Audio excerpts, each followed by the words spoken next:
दोस्तों, आज बहुत अच्छी मोटिवेशनल कहानी सुनाएंगे जिसमें से आखिरी वाली सबसे अच्छी होने वाली है लकी। आपको वीडियो अंत तक ध्यान से सुनना, जिससे आप हर एक कहानी से कुछ लेके जाएंगे। यहां से आज बहुत कुछ सीखने वाले हैं जो आपकी जिंदगी में हमेशा काम आएगा। तो आपका कीमती वक्त बर्बाद न करते हुए चलते हैं कहानी की तरफ। नमस्कार दोस्तों, बोधि विजनरी यूट्यूब चैनल पर आपका हार्दिक स्वागत है। एक बार एक बहुत बड़ा बिजनेसमैन एक छोटे से गांव में जाता है। उसका मकसद होता है कि उस गांव में एक बड़ी सी फैक्ट्री लगानी है। वह एक ऐसी जगह पर पहुंच जाता है जहां पर उसके सामने एक नदी होती है और उस नदी के सामने वह गांव होता है। अब उसके सामने दो रास्ते हैं। पहला यह कि वह सड़क के रास्ते घूमकर उस गांव तक पहुंचे, जिसमें लगभग 10 घंटे लगेंगे, क्योंकि वहां तक पहुंचने का कोई डायरेक्ट रास्ता नहीं है। दूसरा रास्ता यह था कि वह एक नाव में बैठकर नदी के रास्ते उस गांव तक पहुंच जाए, जिसमें केवल 20 मिनट ही लगते। तो अपना टाइम बचाने के लिए उसने उस नाव के जरिए गांव तक पहुंचने का फैसला किया। वह नाव बहुत छोटी सी थी, जिसमें एक तरफ वह आदमी बैठा था जो नाव चला रहा था और दूसरी तरफ वह बिजनेसमैन बैठा था। नाव में बैठने के थोड़ी देर बाद उस बिजनेसमैन ने नाव वाले से पूछा, तुझे पता है तेरी नाव में कौन बैठा है? तो नाव वाले ने बड्ढे भोलेपन से कहा, नहीं साहब, मैं नहीं जानता। तब बिजनेसमैन ने कहा, अरे तू अखबार नहीं पढ़ता है क्या? मेरी फोटो हर दूसरे तीसरे दिन अखबार में छपती है। तो नाव वाले ने कहा, अरे साहब, मुझे पढ़ना लिखना नहीं आता है। मैं बहुत छोटा सा था जब मेरे पिताजी गुजर गए थे और अपने परिवार का ध्यान रखने के लिए मैं बचपन से ही काम में लग गया, इसलिए मेरा स्कूल बचपन में ही छूट गया था। यह सुनकर उस बिजनेसमैन ने नाव वाले का मजाक उड़ाते हुए कहा, तुझे पढ़ना लिखना भी नहीं आता है, ऐसी जिंदगी का क्या फायदा? यह सुनकर उस नाव वाले को बुरा तो लगा, लेकिन उसने कुछ नहीं कहा। थोड़ी देर बाद वह बिजनेसमैन उस नाव वाले से बोला, अभी कुछ दिन बाद ये जो तू सामने जमीन देख रहा है ना, वहां मेरी एक बड़ी सी फैक्ट्री लगेगी जहां पर हम मिनरल वाटर की बॉटल्स बनाएंगे। उस नाव वाले को बात समझ नहीं आई। उसने कहा, किस चीज की फैक्ट्री? तो बिजनेसमैन ने बड़े इरिटेट होकर उससे कहा कि वहां पानी की बोतलें बनेंगी, जो तेरे गांव में नहीं बिकती लेकिन शहरों में बहुत बिकती है। तब नाव वाले ने कहा, अरे साहब, मुझे कहां पता होगा, मैंने तो कभी इस गांव से बाहर निकला ही नहीं। फिर बिजनेसमैन ने उसके ऊपर हंसते हुए बोला, तू कभी इस गांव से बाहर तक नहीं गया, तुझे पता ही नहीं कि शहर क्या होता है, ऐसी जिंदगी का क्या फायदा? उसकी बात सुनकर नाव वाले को सच में यह लगने लगा कि उसकी जिंदगी किसी काम की नहीं है। यह सोचते हुए उसकी नाव पर से ध्यान हटी और नाव की एक बड़े से पत्थर से टक्कर हो गई, जिसकी वजह से नाव में पानी भरने लगा और नाव डूबने लगा। उस जगह पर पानी बहुत ही गहरा था और किनारा बहुत दूर था। नाव वाले को समझ आ गया कि अब इस नाव को बचाने का कोई तरीका नहीं है। फिर वह अपनी जान बचाने के लिए नदी में छलांग लगाने ही वाला था। तभी उसने बिजनेसमैन ने पूछा, आपको तैरना तो आता है ना? तो बिजनेसमैन ने घबरा कर पूछा, ऐसा क्यों पूछ रहे हो? मुझे तैरना नहीं आता है। उसकी यह बात सुनकर नाव वाले को हंसी आ गई और बोले, साहब, आपको तैरना तक नहीं आता, ऐसी जिंदगी का क्या फायदा? यह सुनकर उस बिजनेसमैन को अपनी गलती का एहसास हुआ और हाथ जोड़कर उसने नाव वाले से कहा, तुम जो मांगोगे मैं तुम्हें वह दूंगा, बस मेरी जान बचा लो। तो उस नाव वाले ने कहा, अरे साहब, घबराओ नहीं, मुझे सिर्फ तैरना ही नहीं आता है, बल्कि डूबते हुए लोगों को बचाना भी आता है। आप मुझे कसकर पकड़ लो, मैं आपको कुछ नहीं होने दूंगा। और फिर उस नाव वाले ने न सिर्फ अपनी बल्कि उस बिजनेसमैन की भी जान बचाई। तो हमें इस कहानी से एक बहुत बड़ी सीख मिलती है कि जिंदगी में कभी किसी की मजाक नहीं उड़ानी चाहिए या अपने से कम नहीं समझना चाहिए, क्योंकि हमें नहीं पता कि कब, कहां और कैसे किसकी जरूरत पड़ जाए।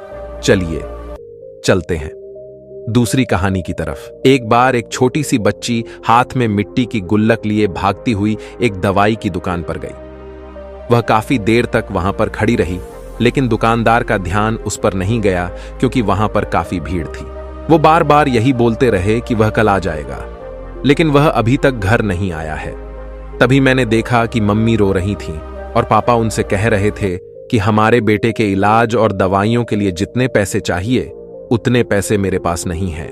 अब उसको कोई चमत्कार ही बचा सकता है। तब मुझे लगा कि मेरे पापा के पास अगर पैसे नहीं भी हैं तो क्या हुआ, मेरे पास तो है। इसलिए मैंने जितने भी पैसे जोड़ रखे थे वह सारे पैसे लेकर मैं इस दवाई की दुकान पर आई हूं ताकि चमत्कार खरीद सकूं। फिर उस आदमी ने बच्ची से पूछा कि कितने पैसे हैं तुम्हारे पास। यह सुनते ही बच्ची ने गुल्लक उठाई और जमीन पर पटक कर उसे फोड़ दिया और पैसे गिनने लग गई। वहां पर खड़े सभी लोग उसे देख रहे थे। थोड़ी देर बाद उसने सारे पैसे इकट्ठे किए और बोली, मेरे पास पूरे RS-19 है। वो जो आदमी वहां पर खड़ा था वह थोड़ा सा मुस्कुराया और बोला कि अरे तुम्हारे पास तो पूरे पैसे हैं, इतने का ही तो आता है चमत्कार। यह सुनकर वह बच्ची बहुत खुश हो गई और बोली, चलो मैं आपको अपने पापा से मिलवाती हूं। बाद में पता लगा कि वह आदमी कोई आम आदमी नहीं था, बल्कि एक बहुत बड़ा न्यूरोसर्जन था और उसने सिर्फ 19 रुपए में उसके भाई की सर्जरी कर दी। उसका भाई कुछ दिन बाद ठीक होकर के घर वापस आ गया। फिर कुछ दिन बाद वह बच्ची, उसका भाई, उसके पापा और मम्मी चारों एक साथ बैठे हुए थे और बात कर रहे थे।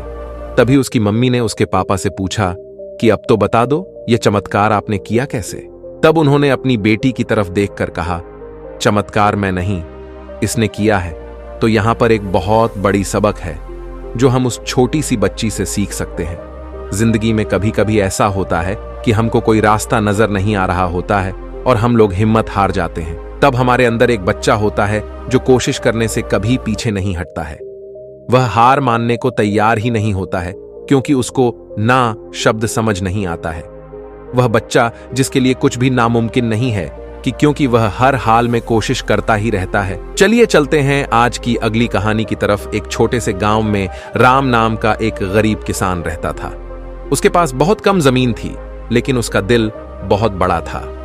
वह अपने परिवार को बहुत प्यार करता था और अपने बच्चों के भविष्य के लिए हमेशा चिंतित रहता था। एक दिन गांव में एक बड़े जमींदार ने घोषणा की कि वह अपनी जमीन का एक हिस्सा बेचने जा रहा है। राम ने सोचा कि अगर वह यह जमीन खरीद सके तो वह अधिक खेती कर सकेगा और अपने परिवार की स्थिति सुधार सकेगा। लेकिन समस्या यह थी कि राम के पास पैसे नहीं थे। राम ने ठान लिया कि वह किसी भी कीमत पर यह जमीन खरीदेगा। उसने दिन रात मेहनत करना शुरू कर दिया। वह सुबह जल्दी उठकर दूसरों के खेतों में मजदूरी करता और शाम को अपनी छोटी सी जमीन पर खेती करता। उसका यह रूटीन महीनों तक चला। गांव के लोग राम की मेहनत और संकल्प को देखकर उसे ताने मारते थे। वे कहते, इतनी मेहनत करके भी तुम जमींदार की जमीन नहीं खरीद पाओगे, तुम्हारी मेहनत बेकार है। लेकिन राम ने किसी की परवाह नहीं की। उसने केवल अपने लक्ष्य पर ध्यान केंद्रित रखा। एक दिन राम की मेहनत रंग लाई। उसने धीरे धीरे कुछ पैसे जमा कर लिए, लेकिन यह रकम जमींदार की जमीन खरीदने के लिए पर्याप्त नहीं थी। राम ने सोचा कि अब क्या किया जाए।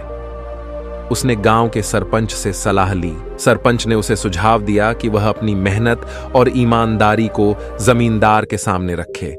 राम ने सरपंच की सलाह मानी और जमींदार के पास गया। उसने अपनी स्थिति और मेहनत की कहानी सुनाई। जमींदार ने उसकी कहानी सुनकर और उसकी मेहनत देखकर कहा, राम, मैं तुम्हारी ईमानदारी और मेहनत से बहुत प्रभावित हूं। तुमने जो पैसे जमा किए हैं वे मेरे लिए पर्याप्त हैं। मैं तुम्हें अपनी जमीन का एक हिस्सा बेचने के लिए तैयार हूं। राम की खुशी का ठिकाना नहीं रहा। उसने जमींदार की जमीन खरीदी और अपनी खेती को और बढ़ाया। उसकी मेहनत और संकल्प ने उसे सफलता दिलाई। अब वह गांव के लोगों के लिए प्रेरणा बन गया। यह कहानी हमें सिखाती है कि मेहनत और संकल्प से कोई भी लक्ष्य प्राप्त किया जा सकता है। लोग चाहे कुछ भी कहें, अगर हमारा इरादा मजबूत है और हम ईमानदारी से प्रयास करते हैं तो सफलता निश्चित है। राम की तरह हमें भी कभी हार नहीं माननी चाहिए और हमेशा अपने लक्ष्य की ओर बढ़ते रहना चाहिए। यह कहानी इस बात पर आधारित है कि जीवन में अगर कुछ बड़ा करना है तो व्यक्ति को अपनी सोच बड़ी रखनी चाहिए। अगर व्यक्ति के सपने बड़े होंगे तभी सफलता भी बड़ी होगी। इसके लिए व्यक्ति को बड़ा सोच होगा।